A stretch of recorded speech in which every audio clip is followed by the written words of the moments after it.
یہ ریڈیو صدائے حریت جموں و کشمیر ہے۔ محمد طارق اپڈیٹس کے ساتھ۔ بھارت میں مسلم مخالف متنازع قانون پر احتجاج کا سلسلہ جاری ہے۔ متنازع قانون کے بعد مسلمانوں پر تشدد کی انتہا۔ بھارت کی شمالی ریاستوں میں پولیس نے مسلم علاقوں پر دھاوا بول دیا۔ گلی محلوں میں املاک کو نقصان پہنچانے کے علاوہ بچوں اور خواتین کو تشدد کا نشانہ بنایا۔ مظاہرین نے متنازع قانون کو انڈین مسلم ہولوکاسٹ قرار دیتے ہوئے کہا ہے کہ اس قانون سے مودی حکومت نے ہولوکاسٹ کی بنیاد رکھ دی ہے۔ بھارتی پولیس نے مسلم صحافیوں کے خلاف بھی کارروائی کی اور ہزارت گنج پولیس نے دی ہندو اخبار کے صحافی عمر راشد اور ان کے دوست کو بھی حراست میں لیا ہے۔ بھارت میں انتہا پسندی میں اضافہ۔ بہار میں کانگریسی رہنما راکیش یادو فائرنگ سے ہلاک۔ شدید مخالفت پر بھارتی فوجی سربراہ نے گھٹنے ٹیک دیے۔ انسانی حقوق کے احترام کا اعلان کیا ہے۔ بھارتی فضائے میں کئی دہائیوں تک لڑاکا طیاروں میں نمایاں حیثیت رکھنے والے MiG 27 جنگی جہاز گراؤنڈ کرنے کا اعلان کر دیا گیا ہے۔ پاکستان کو سفارتی سطح پر ایک اور کامیابی حاصل ہو گئی ہے۔ OIC نے مقبوضہ کشمیر کی کشیدہ صورتحال اور بھارت میں مودی حکومت کی جہریت کا نشانہ بننے والے مسلمانوں کے تحفظ کے حوالے سے اجلاس کی میزبانی پاکستان کے حوالے کر دی ہے۔ صدر آزاد کشمیر سردار مسعود خان نے کہا ہے کہ کشمیری عوام نے اپنی آزادی کی جدوجہد تیز کر دی ہے۔ پاکستان ٹیلی ویژن سے گفتگو کرتے ہوئے انہوں نے کہا کہ بھارتی سیاستدان، سول سوسائٹی کے ارکان اور بھارتی عوام بھی مودی کے مذموم عزائم کی مذمت کر رہے ہیں۔ مقبوضہ کشمیر میں مسلسل بھارتی فوجی محاصرے اور مواصلاتی بندش کے باعث سال 2019 تعلیم کے حوالے سے کشمیری طلبہ کے لیے انتہائی نقصان دہ ثابت ہوا ہے۔ اپڈیٹس ختم ہوئے۔ بھارت کے معروف صحافی ہرتوش سنگھ بل ان دنوں بھارت میں حکومت کی طرف سے صحافیوں کو درپیش مشکلات اور خطرات کے حوالے سے وائس آف امریکہ کے ساتھ بات کر رہے ہیں۔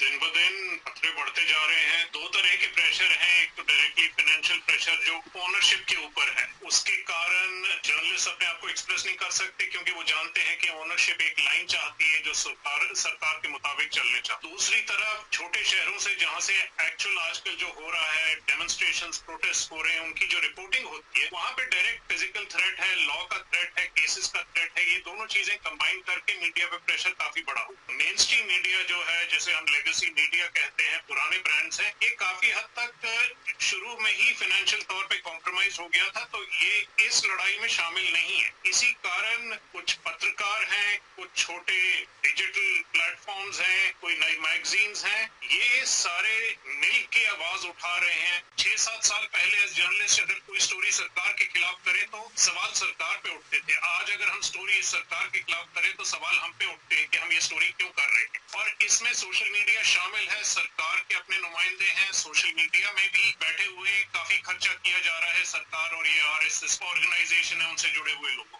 یہ تھے بھارتی معروف صحافی ہرتوش سنگھ بل جو ان دنوں بھارتی حکومت کی طرف سے صحافیوں کو درپیش مشکلات اور خطرات کے حوالے سے وائس آف امریکہ کے ساتھ بات کر رہے تھے۔